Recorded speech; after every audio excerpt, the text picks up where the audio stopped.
Hello friends, welcome to digital unique classes. अपन ने पिछले लेक्चर के अंदर बात करी थी ब्लड प्लेटलेट्स के बारे में। ठीक है, आपको वो इन्फॉर्मेशन कैसी लगी ये मुझे आप कमेंट करके जरूर बताना। आज अपना जो नया टॉपिक है वो है रेड ब्लड सेल यानी आरबीसी। ठीक है, आज मैं आपको आरबीसी के बारे में बताऊंगा कि आरबीसी क्या होती है। इसको अपन हिंदी में बोलते हैं लाल रक्त कणिकाएं। ठीक है, तो अपन वीडियो लेक्चर को स्टार्ट करने से पहले अगर आपने अभी तक मेरे चैनल को सब्सक्राइब नहीं किया है तो आप मेरे चैनल को सब्सक्राइब कर लें और बेल आइकन को जरूर दबा लें। ठीक है फ्रेंड्स, तो अपन स्टार्ट करते हैं।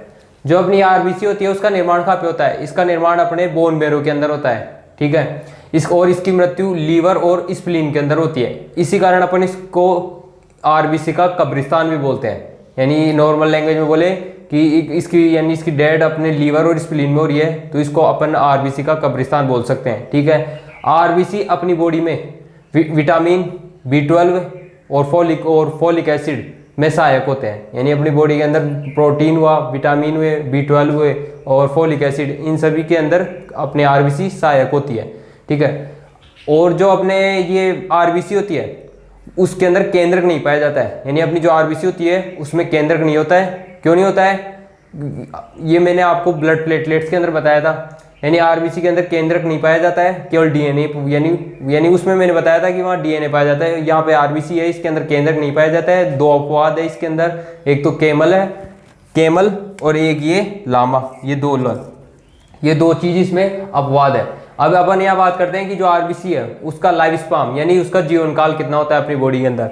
उसका जीवन काल अपनी बॉडी के अंदर 120 से 120 दिन का होता है। यानी 20 से 120 दिन अपनी बॉडी के अंदर इसका जीवन काल होता है।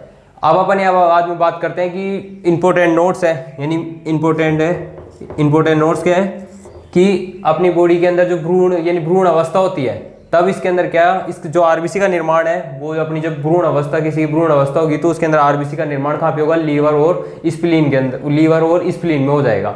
ठीक है, और जो इसके अंदर हीमोग्लोबिन नामक प्रोटीन होता है, यानी हीमोग्लोबिन नामक जो भी प्रोटीन होता है जिसके कारण क्या होता है अपनी बॉडी के अंदर जो भी ब्लड का रंग होता है वो क्या होता है? रेड होता है। यानी अपनी बॉडी के अंदर एक हीमोग्लोबिन नामक एक वो होता है, प्रोटीन होता है। हीमोग्लोबिन नामक एक प्रोटीन होता है जिसके कारण अपने ब्लड का रंग रेड होता है। ठीक है, अब अपन यहाँ नेक्स्ट बात कर लेते हैं। जो अपनी हीमोग्लोबिन में जो पाए जाने वाला आयरन कंपाउंड है, यानी अपनी बॉडी के अंदर जो हीमोग्लोबिन के अंदर पाए जाने वाला बॉडी के अंदर जो आयरन कंपाउंड होता है वो किसके कारण होता है? हीमेटीन के कारण होता है। यानी अपनी बॉडी के अंदर हीमेटीन पाया जाता है। ठीक है, अपन अब यहाँ नेक्स्ट बात करते हैं इसके फंक्शन के बारे में कि आरबीसी का अपनी बॉडी के अंदर क्या क्या काम होता है। यानी अपनी बॉडी के अंदर आरबीसी है तो इसका अपनी बॉडी के अंदर क्या क्या काम होगा।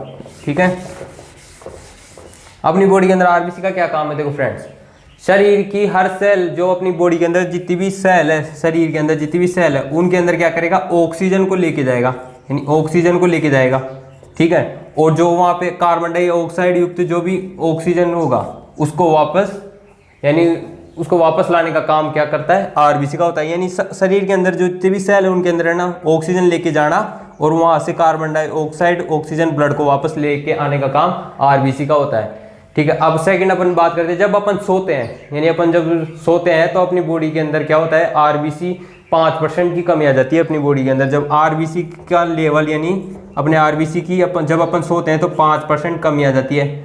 और ऐसे कई लोग ऐसे होते हैं जो 4200 मीटर की ऊंचाई पर होते हैं कभी जाते हैं या रहते हैं तो उनकी बॉडी के अंदर यानी आरबीसी है ना तो अपने अंदर जब सोते हैं तो 5% की कमी आ जाती है। लेकिन कई लोग जो ऐसे होते हैं जो अधिक ऊंचाई पे रहते हैं जैसे 2000 मीटर की ऊंचाई पे तो उनके अंदर क्या होता है? आरबीसी की यानी वृद्धि हो जाती है 30%। यानी वो 30% आरबीसी का लेवल उनके अंदर बढ़ जाता है।